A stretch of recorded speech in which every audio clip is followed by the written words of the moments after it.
Assalamualaikum warahmatullahi wabarakatuh. Perkenalkan, nama saya Parhezi Trisnawan dengan NIM 210587071 dari Prodi Pendidikan Sosiologi. Pada video kali ini, saya akan membahas mengenai contoh kasus ketahanan nasional dan bela negara. Sebelum masuk ke contoh kasus, mari kita ketahui dulu apa itu ketahanan nasional dan bela negara.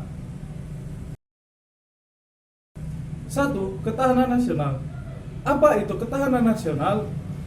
Dalam Kamus Besar Bahasa Indonesia, makna ketahanan nasional mencakup kekuatan, kemampuan, daya tahan, dan keuletan yang menjadi tujuan suatu bangsa untuk menghadapi tantangan, ancaman, hambatan, dan gangguan yang datang dari luar ataupun dari dalam, yang secara langsung atau tidak langsung membahayakan kelangsungan hidup bangsa dan negara.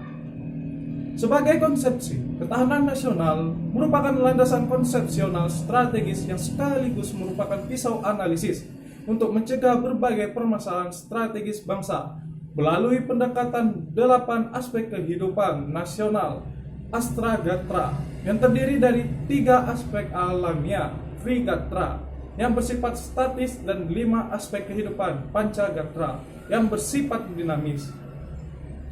2. Bela negara. Apa itu bela negara?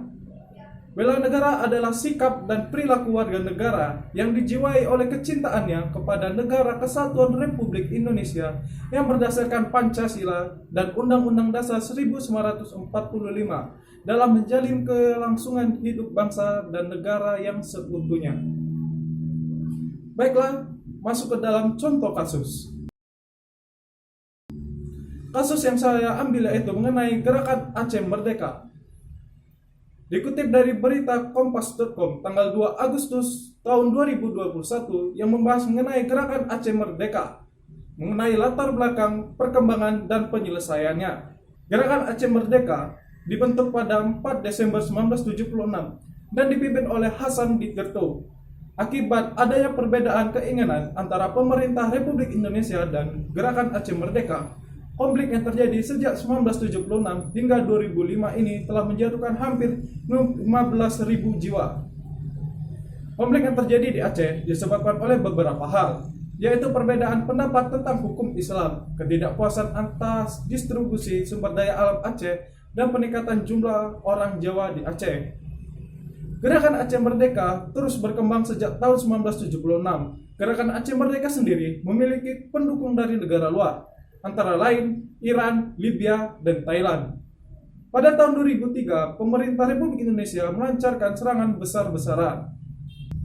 Namun ada bencananya tsunami Aceh pada Desember 2004, membuat pihak yang bertikai kembali pada meja perundingan internasional. Setelah melewati beberapa perundingan dan mediasi, akhirnya pada tanggal 15 Agustus 2005, Gerakan Aceh Merdeka resmi bubar. Dari penjelasan tersebut, dapat kita ketahui bahwa Gerakan Aceh Merdeka atau GAM merupakan salah satu contoh ancaman dari dalam yang dapat menggoyahkan ketahanan nasional dalam bidang pertahanan dan keamanan. Gerakan separatis ini dapat mengancam integrasi atau kesatuan dan persatuan negara Republik Indonesia. Untuk menghindari kejadian yang sama di masa depan, dalam hal ini, kita sebagai warga negara Indonesia wajib turut serta dalam upaya bela negara dalam menghadapi atau menanggulangi adanya ancaman ketahanan nasional.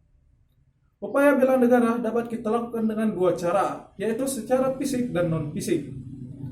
Bela negara secara fisik dilakukan dengan menanggul senjata dalam menghadapi musuh secara militer. Sedangkan bela negara secara non-fisik yaitu dilakukan melalui pendidikan kewarganegaraan dan pengabdian sesuai profesi.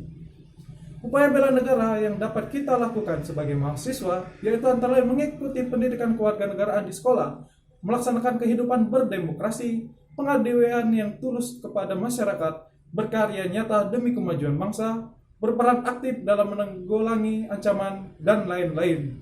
Baiklah, hanya itu yang dapat saya sampaikan pada kesempatan video kali ini. Saya akhiri, wassalamualaikum warahmatullahi wabarakatuh.